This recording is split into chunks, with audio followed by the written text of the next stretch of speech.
თუ ჯერ კიდევ არ შოულობ მინიმუმ $5,000 შენი საყვარელი საქმიდან, ამ ვიდეოს არც ერთი წამი არ გამოტოვო, იმიტომ რომ იქნება ძალიან ინფორმატიული და შენთვის სასარგებლო. ის რომ შენ ვერ შოულობ ასეთ თანხას ყოველთვიურად, ეს იმას არ ნიშნავს, რომ დაიბადე არასწორ ქვეყანაში, შენს ქვეყანას საშინელი მთავრობა აქვს და არ გაძლევს განვითარების საშუალებას.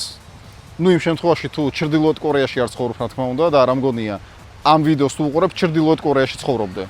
თუ ამ ვიდეოს უყურებ 99% შემთხვევაში გესმის ქართული, ან ხარ ქართველი და თუ გამომივიდა მე 5,000 კი არა, უფრო მეტის შოვნა სოფლიოს ნებისმიერი წერტილიდან ჩემი საყვარელი საქმით, მე არანაირად არ ვარ შენგან განსხვავებული. უბრალოდ გავაკეთე შენგან განსხვავებული მოქმედება და უფრო მეტი შეცდომა. და ეს ბევრი შეცდომა რომ არ დაუშვა, მინდა რჩევები მოგცე. პირველი რჩევა უნდა იპოვო თავად ეს საყვარელი საქმე, თუ ჯერ კიდევ ნაპოვნი არ გაქვს. აქ დაგჭირდება პატარა ტექნიკა, რომელმაც მე ძალიან დამეხმარა თავის დროზე. მივხვდი იმისთვის რომ იპოვო შენი საყვარელი საქმე, ჯერ უნდა მივხვდე იმას, თუ რა არის შენი არასაყვარელი აუტანელი საქმე. ჩემ შემთხვევაში არასაყვარელი საქმე ყოველთვის იყო ის საქმე, რომელსაც სხვა მავალებს.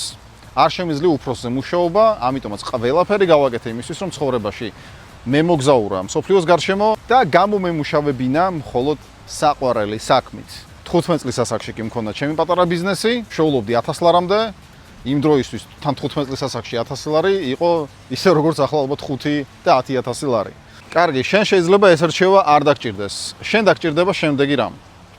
თუ გინდა ონლაინ გამომუშავება საყვარელ საქმეზე, უეჭველი ვიცი, შენ იცი ისეთი რამ, რაც არ იცის მსოფლიოს 99%-მა. კარგი იყოს 80%-მა. მაგალითად, ბავშვობაში ვიყავი ძალიან მსუქანი ბავშვი. დაკლებული მაქვს 30 კილოგრამი.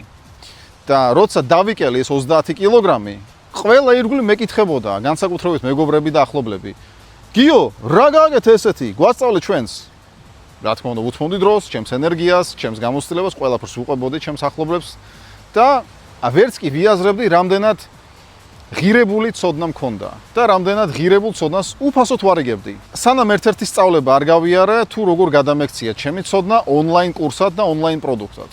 რის შემდეგ გავდექი, მე და ჩემმა მეუღლემ შევქმნით ჩვენი ონლაინ სკოლა, რომელიც აკლებინებდა ადამიანს წონაში და უყალიბებდა მას სწორ კვებით ჩვევებს. და თუ დიდი ხანია გვიყურებ მინიმუმ 3 წელი მაინც, იცი რომ ჩვენ ზუსტად კვების ბლოგიდან დავიწყეთ და ეხლა გადავიდით ბოლო 2 წელია მარკეტინგსა და ბიზნესის შესწავლაზე. იმიტომ რომ ძალიან დიდი გამოცდილება გვაქვს ბიზნესში და როგორ უნდა აქციო შენი საყვარელი საქმე ონლაინ ბიზნესად და ეს გახდა უფრო ბევრად ღირებული ვიდრე უბრალოდ წონაში დაკლება. ესე იგი, რა გჭირდება იმისთვის რომ იპოვო შენი საყვარელი საქმე? ეს არის 3 რამ: უნარები, გამოცდილება და შედეგი. თუ გაქვს უნარები და არ გაქვს გამოცდილება, შედეგს ვერ მიიღებ.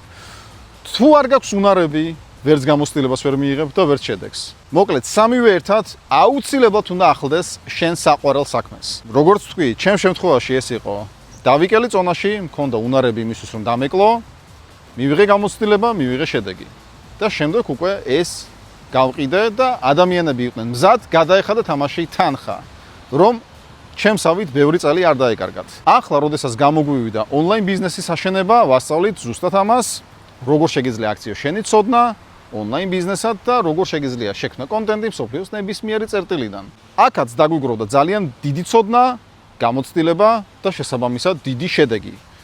3-დან 5 მილიონამდე ნახო ყოველთვე, მინიმუმ $10,000 ყოველთვიურად და ეს გახდა ღირებული და ამას ვასწავლით ახლა ადამიანებს. დაფიქრდი შენ შემთხვევაში რა შეიძლება იყოს ეს. უეჭველი ვიცი, შენ იცი ისეთი რამ, რაც არ იცის მსოფლიოს 90%-მა მაინც. კარგად დაფიქრდი, ჩამოწერე სიჩუმეში ტელეფონის გარეშე. და შემდეგ, როცა უკვე იპოვი იმას, რაც რეალურად სჭირდება ადამიანებს, რაც შენ გიყვარს და რაშიც გაქვს გამოცდილება, უნარები და შედეგი, დაიწყე ამის ტრანსლირება სოციალურ ქსელებში. რაც შეიძლება მეტი კონტენტის დადება. იმიტომ რომ მაგალითად ნიკოლა ტესლა იყო უმაგრესი გამომგონებელი, უმაგრესი მეცნიერი, უჭკვიანესი, მაგრამ სიღარიბეში მოკვდა, იმიტომ რომ ვერ გაყიდა თავისი გამოცდილება. და არ ამგონია ეს მოხდარიყო ამ ეპოქაში, როცა შეგიძლია ტელეფონი დააძრო და მთელმა მსოფლიომ გაიგოს შენ შესახებ. და ზუსტად ეს ხალხი, რომელიც გიყურებს სოციალურ ქსელებში, იქნება მზად გადაგიხადოს თანხა იმაში, რომ მათი პრობლემა შენი პროდუქტით მოაგვარო.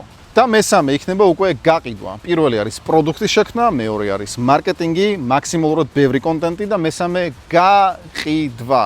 იმიტომ რომ ძალიან ბევრს აქვს პირველი და მეორე, მაგრამ არის ის მესამე და ამის გამო ნახვები აქვს, ამის გამო ცნობადობა აქვს, მაგრამ ფული ჯიბეში სამწუხაროდ არა. ამიტომაც მესამეც უნდა იცოდე, ეს არის გაყიდვის ტექნიკები.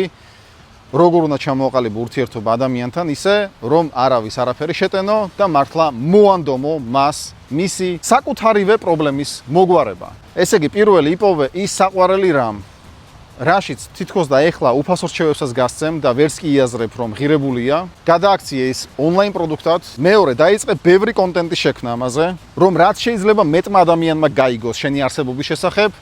და მესამე, ისწავლე ეს ადამიანები როგორ გადააქციო კლიენტებად.